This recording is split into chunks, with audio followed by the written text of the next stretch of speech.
আসসালামু আলাইকুম and hello everyone. আজ আমি আপনাদের সাথে শেয়ার করতে যাচ্ছি মুগ ডাল দিয়ে সবজি রেসিপি।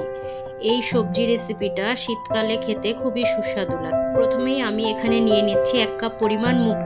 তারপর চুলায় একটি হাঁড়ি বসিয়ে শুকনো খোলায় নেড়ে চেড়ে এই মুগ ডালটিকে আমি ভেজে নিব যতক্ষণ না পর্যন্ত ডালের রং হালকা বাদামি হয়।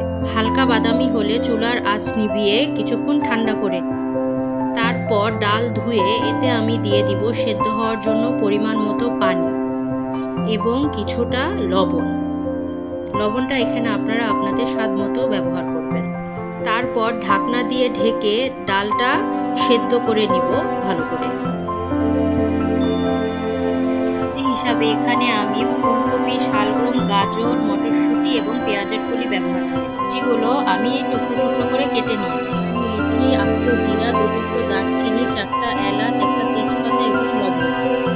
চুলায় কড়াই বসিয়ে তাতে দিয়ে দিয়েছি 2 চা চামচ পরিমাণ ঘি। ঘি গরম হয়ে গেলে এতে আমি গরম মশলা ফোড়ন দিয়ে দিয়েছি। তারপর আমি এর মধ্যে দিয়ে দিব কেটে রাখা সবজিগুলো। সবজি দিয়ে আমি এতে দিব পরিমাণ মতো কিছুটা লবণ দিয়ে একটু নেড়ে চেড়ে নিব। তারপর এতে আমি দিয়ে দিব একে একে 1 চা চামচ হলুদ গুঁড়ো এবং 1 চা চামচ পরিমাণ ধনে গুঁড়ো। এরপর নেড়ে চেড়ে আবার কিছুক্ষণ ভালো করে এই সবজিটাকে ভেজে নিতে হবে। সবজিটা খুব ভালো করে ভেজে নেওয়ার পরে এতে আমি দিয়ে দিব আগে থেকে সেদ্ধ করে রাখা মুগ ডাল।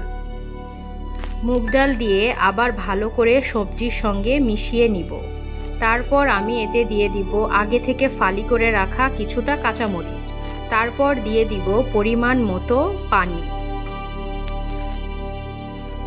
পানি দিয়ে ভালো করে মিশিয়ে ঢেকে রান্না করে নিব 10 মিনিটের মতো।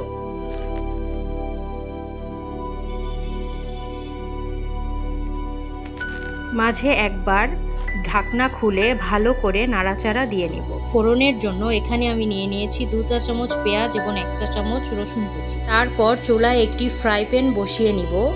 তার মধ্যে 2 চা চামচ ঘি দিয়ে গরম করে ফোড়নের পেঁয়াজ রসুনটা ঢেলে দেব। ফোড়নটা বাদামি রং করে ভেজে তারপর আমি ডাল ও সবজির মিশ্রণে দিয়ে ভালো করে সেটাকে মিশিয়ে নিব। তারপর একটু ফুটিয়ে আমি এতে দিয়ে দিব 1 চা চামচ পরিমাণ ভাজা জিরের গুঁড়ো এবং জিরার গুঁড়ো দিয়ে এটাকে ভালো করে নেড়ে চেড়ে গরম গরম পরিবেশন করে নিব মুগ ডাল দিয়ে এই সবজির রান্নাটি। আশা করি আপনাদের কাছে এই রান্নাটি ভালো লাগবে। আসসালামু আলাইকুম অ্যান্ড বাই এভরিওয়ান।